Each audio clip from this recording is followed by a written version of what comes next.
동시에 틀렸습니다. 일본의 연구 자석이 멈추면 모두 멈출 거라고 믿었기 때문입니다.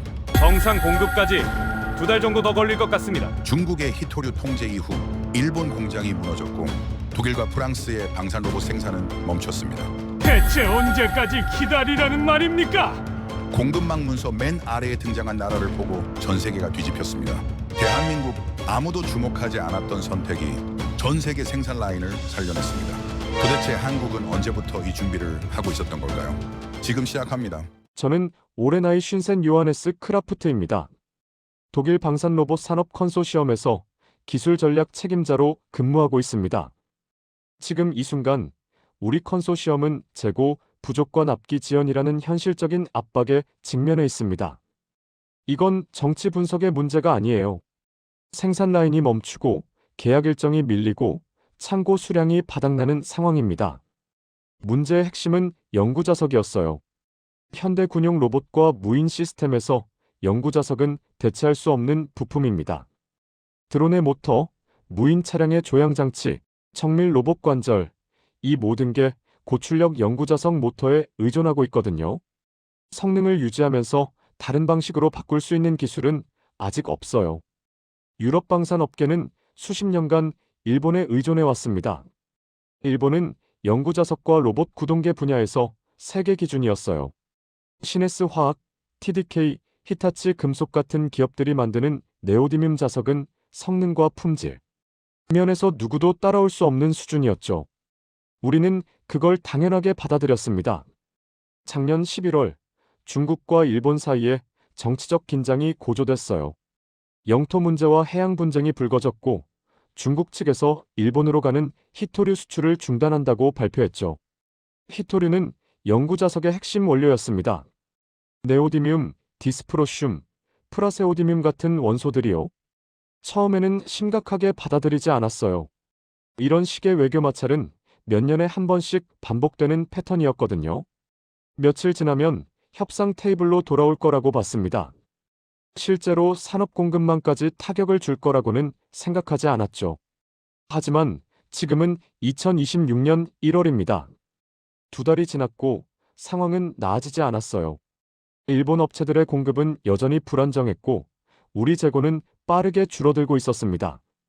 1월 둘째 주 화요일, 저는 함부르크 물류센터를 직접 방문했어요. 연구자석 모터 재고를 확인하기 위해서였죠. 창고 책임자가 저를 안내했습니다. 선반에 쌓인 상자들을 보면서 저는 물었습니다. 현재 재고로 몇 개월이나 버틸 수 있느냐고요. 책임자는 태블릿을 확인하더니 대답했어요. 현재 소비 속도로는 3개월 정도라고 했죠. 나쁘지 않은 수치였죠. 그 사이에 일본 측 공급이 정상화될 수도 있었으니까요. 하지만 책임자는 말을 이었습니다. 다만 대형 프로젝트 2건이 3월에 시작되면 소비 속도가 2배로 늘어난다고 했어요. 그렇다면 한 달 반이었습니다. 일본이 생산을 재개하고 선적하고 입고되기까지 최소 6주는 걸리거든요. 1월 셋째 주 목요일, 베를린 본사에서 컨소시엄 회의가 열렸습니다. 프랑스 탈레스와 이탈리아 레오나르도 담당자들이 화상으로 연결됐어요. 안건은 연구자석 공급 대책이었죠. 이탈리아 측에서 먼저 발언했습니다. 미국 업체로 공급선을 전환하자는 제안이었어요. 저는 반대 의견을 냈습니다. 미국산은 일본산보다 40% 비쌌고 품질 검증에만 최소 석 달이 걸렸거든요. 게다가 우리는 일본 기업들과 20년 넘게 협력해온 관계였어요.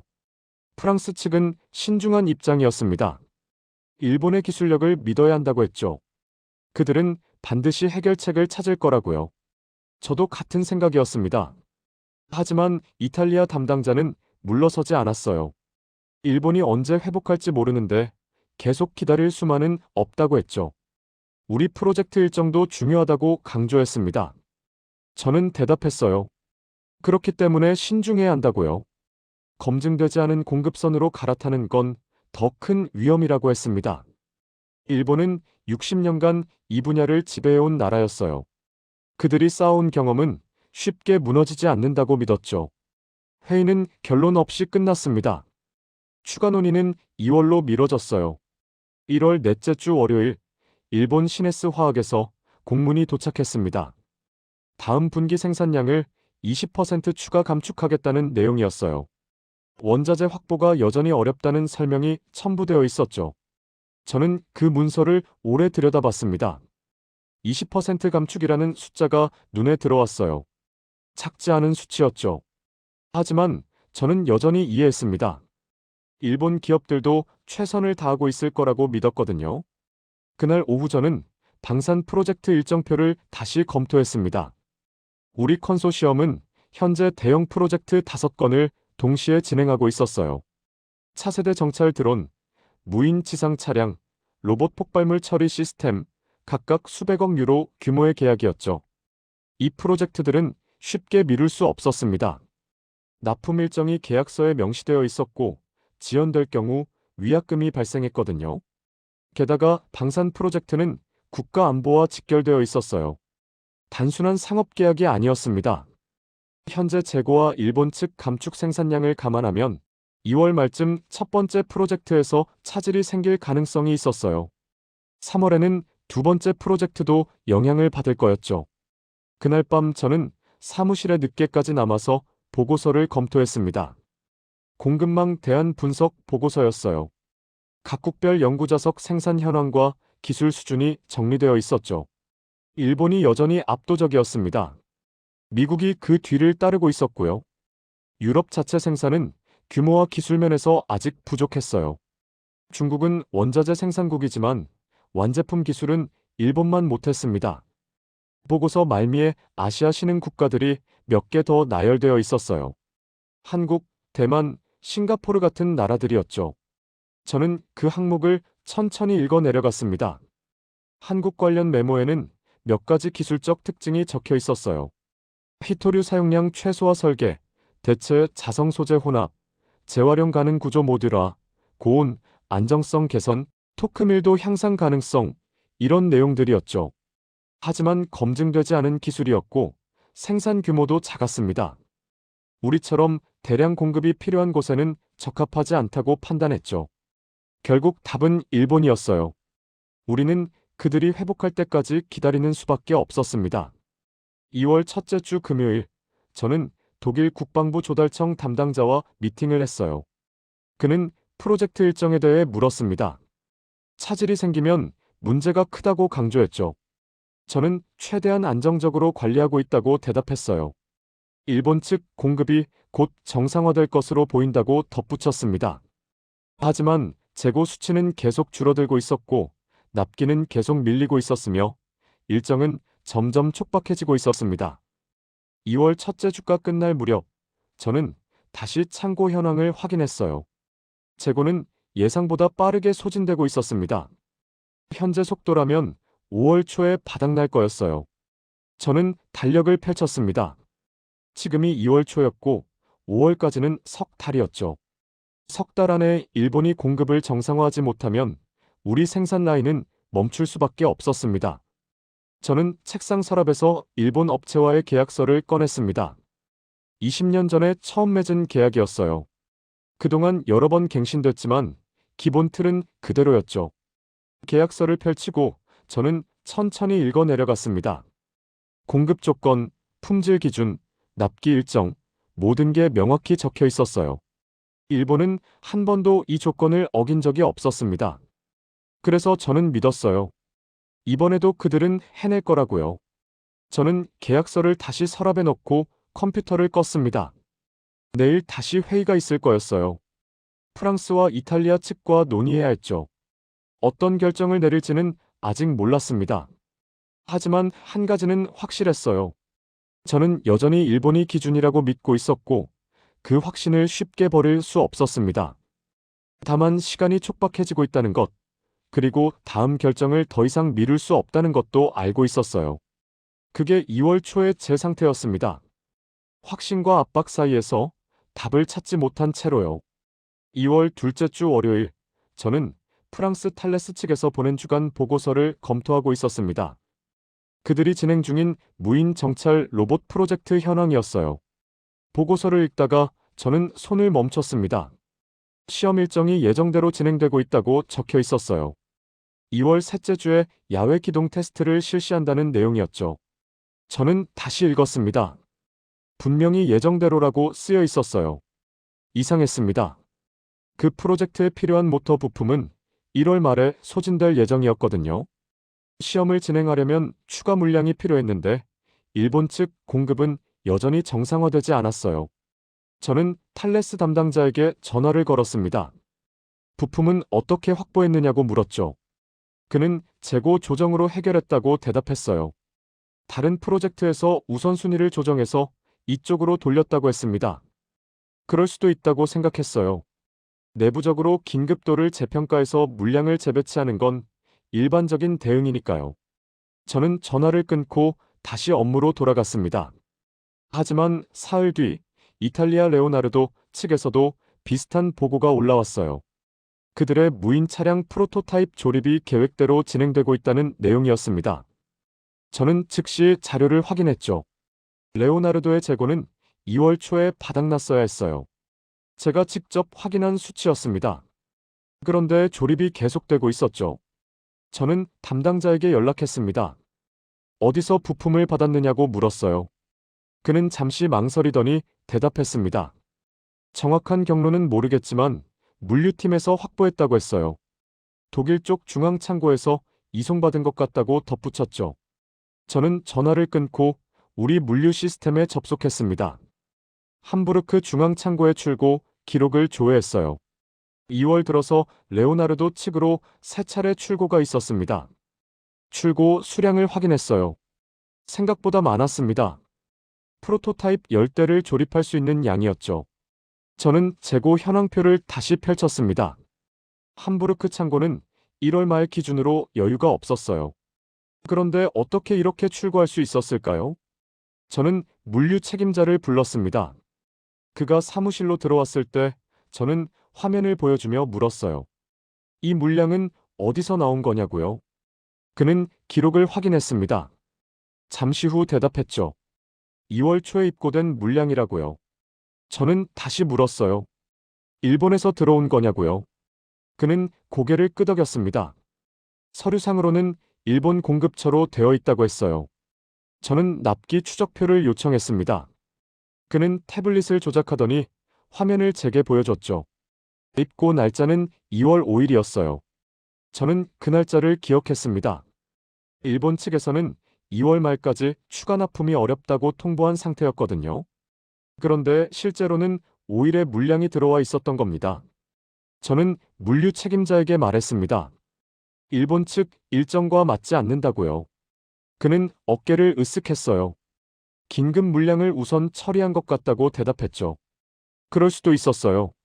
일본 업체들이 우리의 긴급도를 고려해서 일정을 조정했을 수도 있었습니다. 저는 그렇게 이해하려 했어요. 하지만 며칠 뒤 독일 라인메탈 측에서도 같은 상황이 보고됐습니다. 드론 양산 라인이 정상 가동되고 있다는 내용이었어요. 저는 이제 우연으로 넘길 수 없다고 판단했습니다. 2월 셋째 주 목요일, 저는 재고 관리 시스템 전체를 점검하기로 했어요. 1월부터 2월까지의 모든 입출고 기록을 데이터베이스에서 추출했습니다. 엑셀 파일로 정리하는데 이틀이 걸렸죠. 데이터를 분석하면서 저는 패턴을 발견했습니다. 1월 중순부터 2월 중순까지 총 6차례 입고가 있었어요. 공급처는 모두 일본으로 기재되어 있었습니다. 하지만 납기 추적표와 대조하니 이상한 점이 보였어요. 일본 측에서 통보한 선적 일정과 실제 입고 날짜가 맞지 않았습니다. 차이는 일주일에서 열흘 정도였죠. 저는 선적 문서를 요청했습니다. 물류팀에서 스캔 파일을 보내왔어요. 저는 하나씩 열어서 확인했습니다. 출발지, 경유지, 도착지를 체크했죠. 5번째 문서를 열었을 때 저는 손을 멈췄어요. 경유지 항목에 부산이라고 적혀 있었습니다. 한국 부산항이었죠. 저는 다른 문서들도 다시 확인했습니다. 6건 중 4건이 부산을 경유하고 있었어요. 저는 의자에 기대서 생각했습니다. 왜 부산을 거쳐야 했을까요? 일본에서 유럽으로 직송하는 게 더 빠르고 효율적인데 말이에요. 물류 최적화일 수도 있었습니다. 선박 일정이나 운임 조건 때문에 경로를 조정했을 수도 있었죠. 하지만 4건이나 같은 경유지를 거쳤다는 건 우연치고는 많았어요. 저는 기술 검수 보고서를 다시 찾았습니다. 최근 입고된 부품들의 성능 테스트 결과였어요. 파일을 열고 수치를 확인했죠. 토크밀도 항목을 보다가 저는 눈썹을 찌푸렸습니다. 평균값이 이전보다 6% 높았어요. 온도 안정성도 개선되어 있었고요. 자속 밀도는 4% 상승했습니다. 성능이 좋아진 건 나쁜 일이 아니었어요. 하지만 이상했습니다. 일본 업체들은 생산 공정을 거의 바꾸지 않는 걸로 유명했거든요. 수십 년간 검증된 방식을 고수하는 게 그들의 철학이었죠. 저는 검수 담당자에게 연락했습니다. 혹시 측정 방식이 바뀌었느냐고 물었어요. 그는 아니라고 대답했습니다. 똑같은 장비로 같은 절차를 따랐다고 했죠. 그렇다면 부품 자체가 달라진 겁니다. 일본이 생산 방식을 개선했을까요? 가능은 했지만 이 시점에 그럴 이유가 있을까요? 그들은 지금 생산량을 줄이는데 급급한 상황이었거든요. 2월 넷째 주 월요일, 저는 내부 기술 검토 회의를 소집했습니다. 연구개발팀 책임자와 품질관리팀장이 참석했어요. 저는 최근 입고 부품의 이상 수치를 보여줬습니다. 연구개발팀 책임자가 자료를 검토하더니 말했어요. 설계 구조가 미묘하게 다를 수 있다고요. 자속 배치 방식이나 소재 비율이 조정됐을 가능성이 있다고 했습니다. 품질 팀장이 물었어요. 일본 측에서 공정 변경을 통보한 적 있느냐고요. 저는 고개를 저었습니다. 그런 통보는 없었어요. 회의는 결론 없이 끝났습니다. 저는 사무실로 돌아와서 책상에 앉았어요. 모니터 앞에서 오래 생각에 잠겼죠. 그날 오후 저는 지난달 받았던 공급망 분석 보고서를 다시 꺼냈습니다. 마지막 장에 있던 아시아 신흥 국가 항목을 펼쳤어요. 한국 관련 메모가 있었죠. 이번에는 조금 더 자세히 읽었습니다. 히토류 사용량을 크게 줄인 모터 설계 구조라는 문장이 눈에 들어왔어요. 고히토류 농도 자석 의존을 낮춘 자석 배치 방식이라는 설명도 있었습니다. 비히토류 또는 저히토류 자성 소재 혼합 사용이라는 항목도 보였어요. 폐모터 기반 재활용 가능한 자석 모듈 구조, 고온 환경에서 자속 손실을 억제하는 설계, 이런 기술적 특징들이 나열되어 있었습니다. 저는 잠시 그 내용을 응시했어요. 흥미로운 접근이긴 했습니다. 히토류 공급 불안정을 전제로 한 설계였죠. 하지만 이건 이론적 가능성일 뿐이었어요. 실제로 방산 기준을 충족하는지 검증된 건 아니었습니다. 게다가 한국은 대량 생산 경험이 부족했어요. 우리처럼 연간 수만 개 단위의 공급이 필요한 곳에는 적합하지 않을 거라고 판단했습니다. 저는 보고서를 덮었습니다. 하지만 머릿속에서는 계속 생각이 맴돌았어요. 부산 경유, 성능 개선, 한국의 기술적 접근, 이 조각들이 어떤 연결고리가 있는 걸까요? 아니, 너무 앞서 나가는 생각이었어요. 단순히 물류 경로가 바뀌었을 뿐이고 일본이 공정을 개선했을 뿐일 수도 있었습니다. 제가 없는 연결고리를 만들어내고 있는 건지도 몰랐죠. 3월 첫째 주 수요일, 저는 일본 시네스 화학 담당자와 화상 회의를 했습니다. 최근 공급 현황을 확인하기 위해서였어요. 저는 2월 입고 건들에 대해 물었습니다. 그는 잠시 기록을 확인하더니 대답했어요. 긴급 물량을 일부 처리했다고요. 생산 라인에 여유가 생길 때마다 우선순위 높은 주문을 처리하고 있다고 했습니다. 저는 고개를 끄덕였어요. 이해할 수 있는 대응이었죠. 하지만 한 가지 더 물었습니다. 최근 생산 공정에 변경 사항이 있었느냐고요. 그는 고개를 저었습니다. 공정은 동일하다고 했어요. 다만 원자재 확보가 어려워서 일부 배치에서 소재 비율을 미세 조정했을 수는 있다고 덧붙였죠. 회의를 마치고 저는 화면을 껐습니다. 그의 설명은 합리적이었어요. 하지만 뭔가 완전히 설명되지 않는 느낌이 들었습니다. 저는 창밖을 바라봤어요. 3월의 베를린은 여전히 쌀쌀했지만 해가 조금씩 길어지고 있었습니다. 일본 공급은 여전히 불안정했어요. 회복 시점은 불투명했고요. 하지만 우리 생산 라인은 완전히 멈추지 않았습니다. 프로젝트들은 지연되긴 했지만 진행되고 있었어요.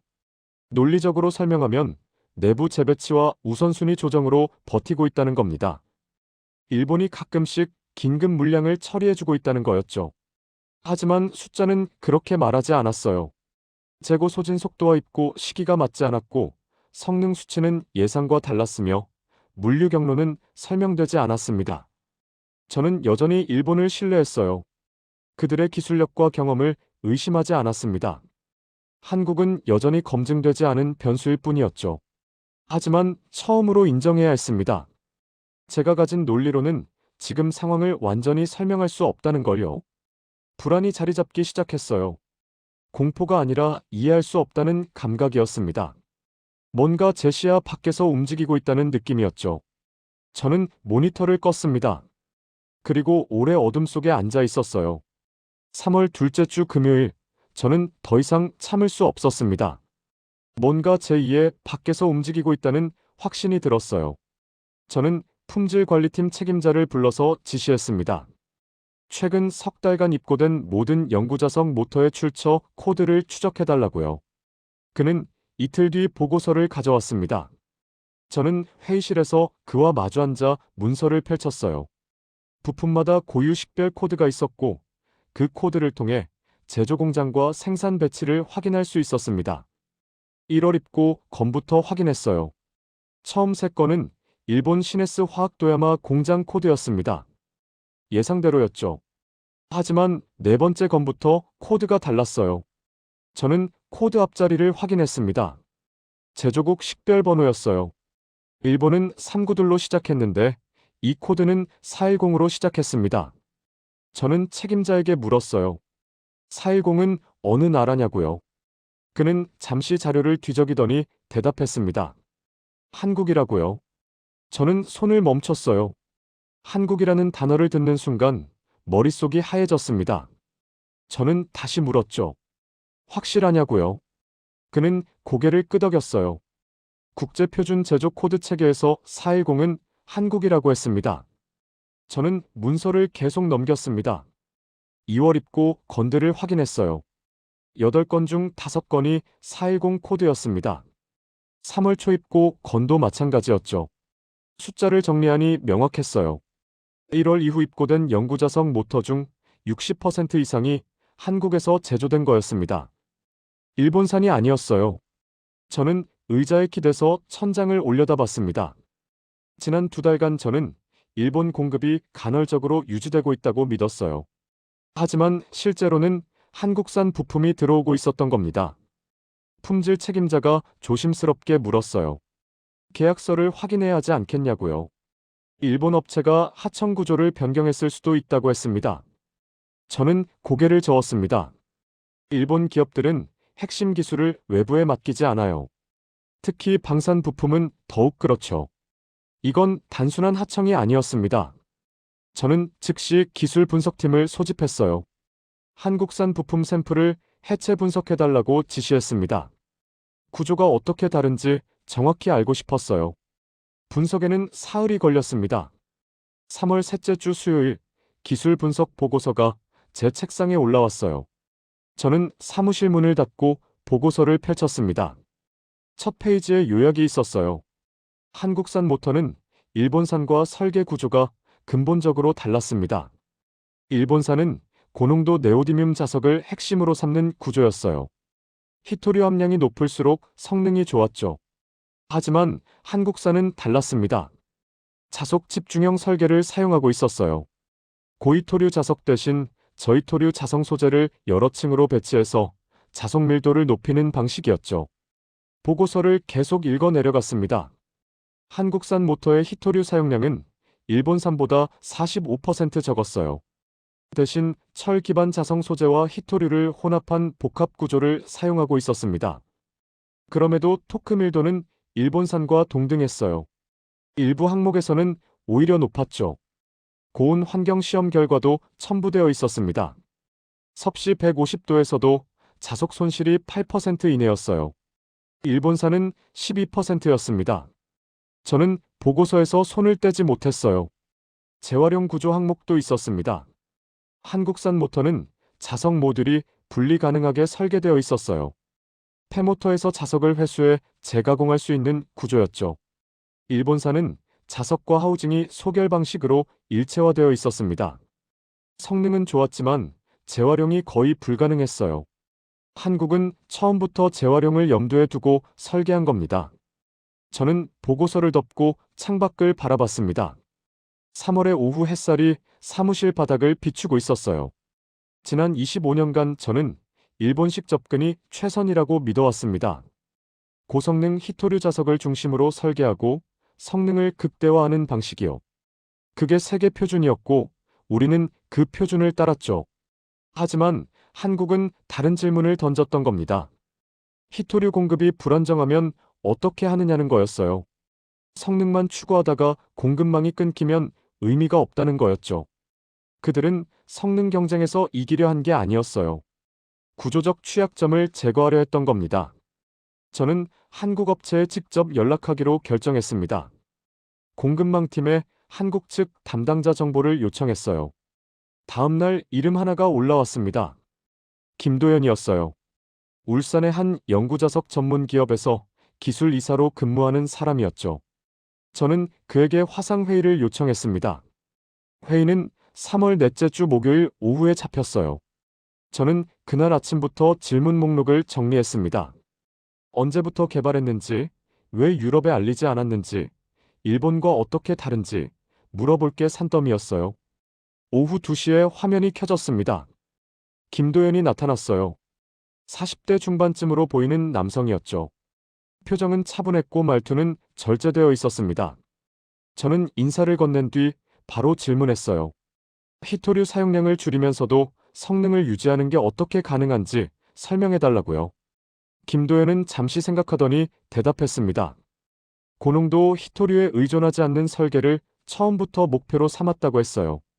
중국의 히토류 독점 구조는 10년 전부터 예측 가능한 리스크였다고 했죠. 저는 다시 물었어요. 일본은 60년간 이 분야를 지배해왔는데 왜 같은 방식을 따르지 않았느냐고요. 김도연은 고개를 약간 숙였습니다. 그러다가 조용히 대답했어요. 일본은 이미 완성된 기술을 가지고 있었고 저희는 그 길로 가면 절대 따라잡을 수 없었다고요. 그래서 다른 전제로 시작했다고 했습니다. 그 말을 듣는 순간 저는 뭔가 무너지는 걸 느꼈어요. 김도연은 일본을 평가하지 않았습니다. 자기들이 더 낫다고 주장하지도 않았죠. 단지 다른 길을 선택했다고만 말했어요. 저는 물었습니다. 왜 유럽 시장에 적극적으로 진출하지 않았느냐고요. 이 정도 기술이면 충분히 경쟁력이 있었을 텐데요. 김도연은 잠시 망설였습니다. 그러다가 대답했어요. 일본이 기준인 시장에서 저희를 먼저 신뢰할 이유가 없었다고요. 필요할 때까지 준비만 하고 있었다고 했습니다. 저는 더 이상 질문할 수 없었어요. 그의 말은 과장이 없었고 변명도 없었으며 정치적 맥락도 없었습니다. 오직 구조와 결과만 설명했을 뿐이었죠. 회의는 40분 정도 이어졌습니다. 김도연은 제가 묻는 기술적 질문에 하나씩 답했어요. 자석 배치 방식, 소재 비율, 온도 보상 구조, 모든 걸 정확히 설명했습니다. 화면을 끄고 나서 저는 오래 의자에 앉아 있었어요. 창밖에는 3월의 오후가 지나가고 있었습니다. 저는 지난 2달을 떠올렸습니다. 설명되지 않는 재고 흐름, 멈추지 않는 생산 라인, 맞지 않는 수치들, 모든 게 한국이 이미 작동하고 있다는 신호였어요. 저는 보고도 보지 못했던 겁니다. 일본을 과소평가한 건 아니었습니다. 일본은 여전히 세계 최고 수준의 기술을 보유하고 있었어요. 다만 그들이 선택한 구조가 히토류 공급 불안정이라는 특정 위기에 취약했을 뿐이었죠. 문제는 저였습니다. 저는 성능 중심으로만 생각했어요. 토크 밀도가 높으면 좋은 기술이고 경험이 많으면 신뢰할 수 있는 파트너라고 믿었죠. 구조적 리스크는 보지 못했습니다. 한국은 성능 경쟁에 뛰어들지 않았어요. 대신 다른 전제로 설계했습니다. 히토류가 불안정할 수 있다는 전제, 공급망이 끊길 수 있다는 전제, 그 위에서 최적 구조를 찾았던 거예요. 그리고 위기가 왔을 때 조용히 작동했습니다. 선언하지 않았고 홍보하지 않았으며 정치적 맥락을 만들지 않았어요. 필요한 곳에 공급했을 뿐이었죠. 저는 책상 서랍에서 지난달 검토했던 보고서를 꺼냈습니다. 한국 관련 메모가 있던 페이지를 펼쳤어요.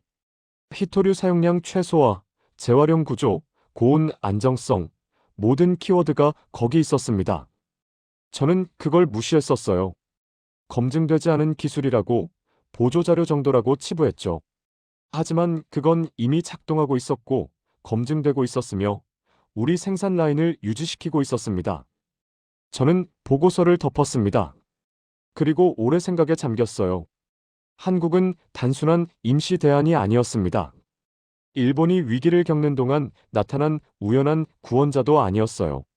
그들은 10년 전부터 준비하고 있었고, 다른 구조를 설계하고 있었으며, 조용히 기다리고 있었던 겁니다.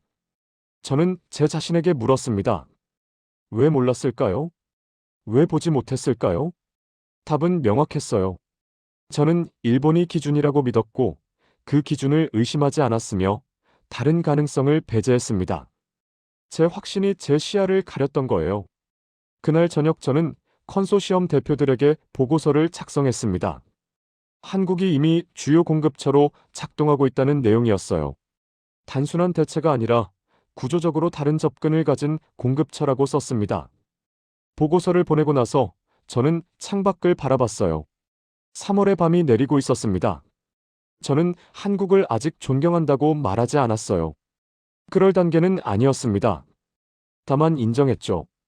제가 전제로 삼았던 사고방식이 틀렸다는 걸요. 그리고 한국은 그 틀 밖에서 이미 오래전부터 준비하고 있었다는 걸요. 4월 첫째 주 저는 브뤼셀에서 열린 유럽 방산 컨소시엄 총회에 참석했습니다. 각국 대표들이 모여서 향후 공급망 전략을 논의하는 자리였어요. 저는 독일 측 기술 책임자로 발표를 맡았죠. 발표 자료를 준비하면서 저는 오래 고민했습니다. 무엇을 말해야 할까요? 일본이 실패했다고 선언해야 할까요? 한국이 승리했다고 말해야 할까요? 둘 다 아니었어요. 그건 제가 이해한 진실이 아니었습니다. 회의실에 들어섰을 때 프랑스와 이탈리아 대표들이 이미 자리하고 있었어요. 저는 단상에 올라서 화면을 켰습니다. 지난 석 달간의 데이터가 스크린에 떴죠. 저는 침착하게 설명했습니다. 1월부터 3월까지 우리 컨소시엄에 공급된 영구자석 모터 중 65%가 한국에서 제조됐다고요. 성능 검증 결과도 제시했습니다. 토크 밀도, 온도 안정성, 자석 밀도, 모든 항목에서 방산 기준을 충족했다고 말했어요. 프랑스 대표가 질문했습니다. 일본은 이제 주 공급처에서 제외하느냐고요. 저는 고개를 저었어요. 일본은 여전히 세계 최고 수준의 기술을 보유하고 있다고 대답했습니다. 그들의 축적된 경험과 정밀도는 누구도 쉽게 따라올 수 없는 영역이라고 덧붙였죠. 다만 한 가지를 인정해야 한다고 말했습니다. 우리가 오랫동안 기준으로 삼아온 사고방식이 있다고요. 최고 성능, 최대 출력, 최상 사양을 추구하는 방식이요. 그 기준 아래서 일본은 완벽했어요. 하지만 그 기준이 공급망 리스크를 보지 못하게 했다고 말했습니다. 자원 정치가 기술을 무력화할 수 있다는 가능성을 배제했다고요. 구조적 취약성은 우리 시야 밖에 있었다고 인정했어요.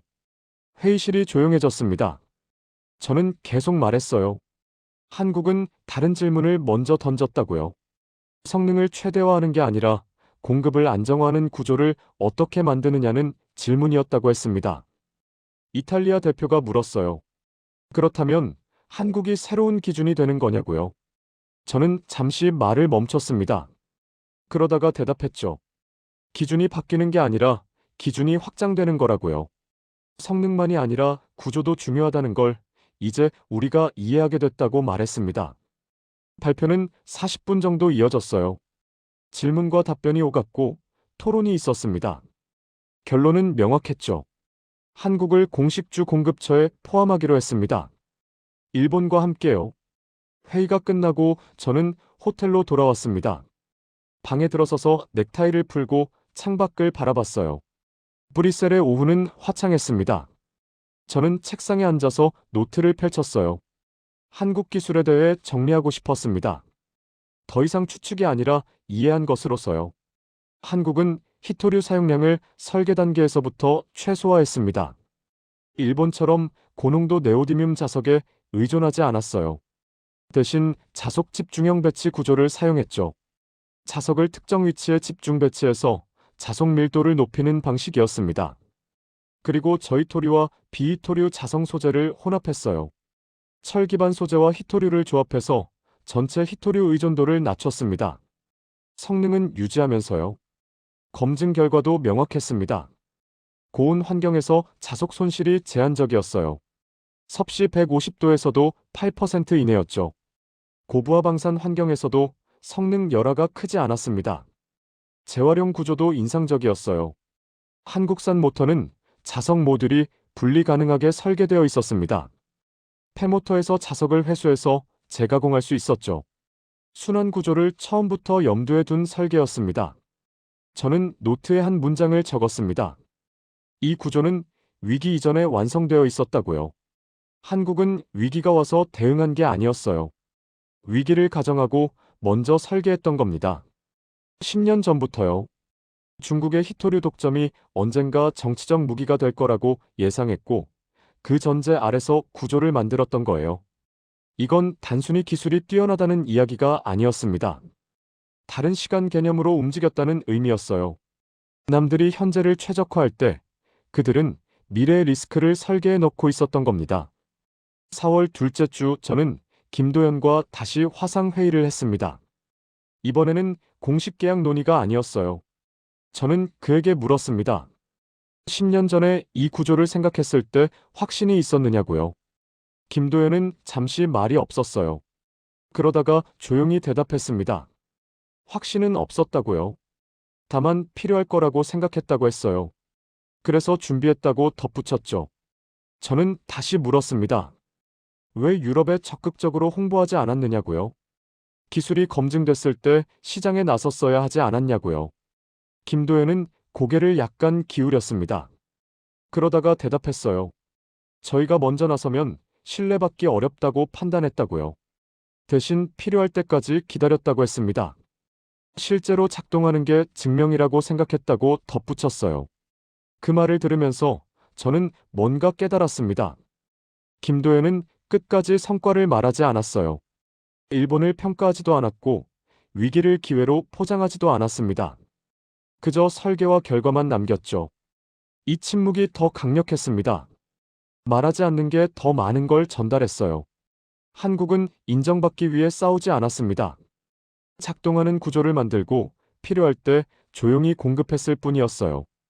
회의를 마치고 저는 오래 생각했습니다. 한국을 어떻게 정의해야 할까요? 대체 공급국은 아니었어요. 일본이 회복하면 사라질 임시 파트너도 아니었습니다. 위기 대응 국가라는 표현도 정확하지 않았어요. 한국은 위기가 오지 않아도 작동하는 구조를 만든 나라였습니다. 자원 정치에 휘둘리지 않는 설계를 먼저 끝낸 나라였어요. 싸움에 참여하지 않았지만 질서 안에 이미 자리하고 있었던 겁니다. 저는 이걸 존경이라고 불러야 할지 고민했어요. 존경이라는 단어가 맞는지 확신할 수 없었습니다. 하지만 제가 느끼는 건 그에 가까웠죠. 한국은 제가 생각했던 것보다 훨씬 멀리 보고 있었어요. 성능 경쟁이 아니라 구조 설계를 선택했고 현재가 아니라 미래를 전제로 움직였으며 인정이 아니라 작동을 목표로 삼았습니다. 그리고 지금 이 순간 저는 경외를 느끼고 있었어요. 경외라는 단어가 과한지 모르겠습니다. 하지만 다른 표현을 찾을 수 없었어요. 4월 셋째 주 저는 베를린 사무실로 돌아왔습니다. 책상에는 각국에서 보낸 보고서들이 쌓여 있었어요. 대부분 공급망 재편에 관한 내용이었죠. 저는 그 보고서들을 훑어보면서 한 가지를 확인했습니다. 한국이라는 이름이 이제 주변 항목이 아니라 핵심 파트너로 기재되어 있었어요. 유럽뿐 아니라 미국, 일본, 여러 나라의 문서에서요. 세계가 한국을 다시 계산하기 시작했습니다. 단순한 제조 국가가 아니라 설계 국가로요. 반응하는 나라가 아니라 준비하는 나라로요. 이건 한국의 승리가 아니었어요. 일본의 패배도 아니었습니다. 질서가 재편되는 과정이었죠. 기준이 확장되는 순간이었어요. 5월 초 저는 함부르크 물류센터를 다시 방문했습니다. 1월에 재고를 확인했던 그곳이었어요. 책임자가 저를 안내했죠. 선반에는 일본산과 한국산 부품이 나란히 쌓여 있었습니다. 저는 그 광경을 오래 바라봤어요. 두 나라의 부품이 같은 공간에 있었지만 경쟁하지 않았습니다. 각자의 방식으로 작동하고 있을 뿐이었어요. 책임자가 물었습니다. 앞으로 비율을 어떻게 조정하느냐고요? 저는 잠시 생각하다가 대답했어요. 둘 다 유지한다고요. 일본은 성능의 기준이고 한국은 구조의 기준이라고 말했습니다. 베를린으로 돌아오는 기차 안에서 저는 창밖을 바라봤습니다. 5월의 독일은 초록빛이었어요. 들판에는 꽃이 피고 있었죠. 저는 지난 넉 달을 떠올렸습니다. 확신에서 시작해서 불안을 거쳐 충격에 도달했고 자기 부정을 겪은 뒤 인정에 이르렀으며 지금은 존경과 경외 사이 어딘가에 있었어요. 이 여정이 저를 바꿨습니다. 저는 더 이상 성능만 보지 않아요. 구조도 보고 전제도 보며 시간도 봅니다. 한국이 제게 가르쳐준 건 기술이 아니라 사고방식이었어요. 5월 중순, 저는 유럽 방산 기술 컨퍼런스에서 발표를 했습니다. 주제는 공급망 다각화와 구조적 리스크 관리였어요. 청중석에는 각국 전문가들이 앉아 있었죠. 발표 말미에 저는 한 문장을 덧붙였습니다. 세계는 한국을 다시 계산하기 시작했다고요. 성능이 아니라 구조로, 현재가 아니라 미래로, 선언이 아니라 작동으로요. 박수는 예의상 나왔지만 큰 반응은 없었어요. 저는 개의치 않았습니다. 중요한 건 제가 그 문장을 말했다는 거였고, 그게 진실이라고 믿는다는 거였으니까요. 발표를 마치고 호텔방으로 돌아왔을 때 김도연에게서 이메일이 와 있었습니다. 짧은 인사와 함께 다음 분기 공급 일정이 첨부되어 있었어요. 저는 답장을 썼습니다. 감사하다는 말과 함께 다음 기술 검토 회의 일정을 제안했죠. 메일을 보내고 나서 저는 화면을 오래 바라봤습니다. 한국이 이겼다고 말하지 않겠어요. 승패의 문제가 아니었으니까요. 일본이 졌다고도 말하지 않습니다. 그들은 여전히 중요한 파트너고 앞으로도 그럴 테니까요. 다만 이건 확실히 말할 수 있습니다. 세계가 한국을 다시 계산하기 시작했고 저도 그 계산에 참여하고 있다고요. 저는 노트북을 덮고 창밖을 바라봤습니다. 5월의 밤이 내리고 있었어요. 도시에는 불이 켜지고 있었고 사람들은 각자의 일상으로 돌아가고 있었습니다. 세계는 계속 돌아가고 있었고 질서는 조용히 재편되고 있었으며 저는 그 한가운데서 지켜보고 있었어요. 그게 2026년 5월의 제 모습이었습니다. 53세 독일 남성 방산산업기술 책임자, 한국을 다시 계산하기 시작한 사람. 내일 아침 저는 다시 사무실로 갈 겁니다. 그리고 다음 회의를 준비할 거예요. 이번에는 다른 전제로, 다른 기준으로, 다른 시선으로요. 세계는 변하고 있었고, 저도 변하고 있었습니다. 그게 지난 넉 달이 제게 남긴 것이었어요.